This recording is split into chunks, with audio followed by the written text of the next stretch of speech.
রোমে world food ফোরামের আয়োজনে প্রবাসী বাংলাদেশিদের সাথে মতবিনিময়ে অংশ নেন প্রধান উপদেষ্টা ডক্টর মোহাম্মদ ইউনূস। এই সময় বাংলাদেশের অর্থনীতিতে ভূমিকা রাখার জন্য প্রবাসীদের ধন্যবাদ জানান তিনি। বলেন, অভ্যুত্থান পরবর্তী সময়ে বাংলাদেশের ভঙ্গুর অর্থনীতিতে টিকে থাকার বড় সহায়ক ছিল প্রবাসীদের রেমিটেন্স।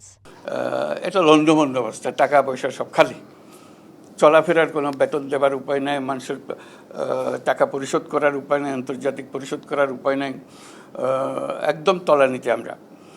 তো বুঝতে পারছিলাম না যে কোথার থেকে আমরা রওনা হব, কোথার থেকে আমরা কাজ করব। তো তখন আমাদের একটা আস্থা আসলো যে আপনাদের রেমিটেন্স, এই রেমিটেন্স না হলে এই সরকার টিকে থাকা বড় মুশকিল হতো, যে কীভাবে এই সরকার চালাবে কী করে। এই আন্তর্জাতিক যে লেনদেনের অবস্থা কাহিল হয়ে গেছিলো।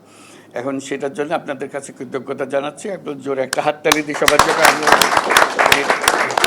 জাতিসংঘের সাধারণ অধিবেশনে দেশটির প্রধানমন্ত্রী জর্জিয়া মেলোনির সাথে সাইডলাইন বৈঠকের কথা উল্লেখ করে প্রধান উপদেষ্টা জানান, অবৈধ অভিবাসন নিয়ে উদ্বেগ থাকলেও সংকট সমাধানে তার আন্তরিক আগ্রহ আছে। যারা ভিসা দেওয়া হয়েছিল, ভিসা রিনিউ করা হচ্ছে না, সেগুলোর কথা বললাম। ভেজাল লোক ঢুকে গেছে, কাগজপত্র কিচ্ছু নাই, ভেজালের মধ্যে আছে।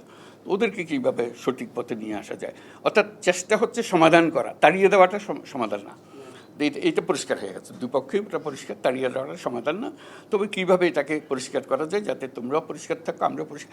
এই হিউম্যান ট্রাফিকিং যে জিনিসটা বলে, আপনারা সবাই পরিচিত আছেন, বলে মস্ত বড় জিনিস, বহু লোক প্রাণ দেয় ইত্যাদি, এগুলো যাতে দিতে না হয় সেটার চেষ্টা করা। অবৈধ অভিবাসন কমিয়ে বৈধ উপায়ে বাংলাদেশিদের কাজের সুযোগ তৈরির জন্য ইতালি সরকারের সঙ্গে অন্তর্বর্তী সরকার কাজ করছে বলেও জানান ডক্টর ইউনূস। এ সময় প্রধান উপদেষ্টা বলেন, ইতালির যে কোনো রেস্টুরেন্টে গেলেই বাংলাদেশি কর্মীর দেখা মেলে। রোম শহরের কোনো রেস্টুরেন্ট নাই যেখানে বাংলাদেশি শেফ নাই। বাংলাদেশি শেফ চলে গেলে রোম শহর অচল হয়ে যাবে।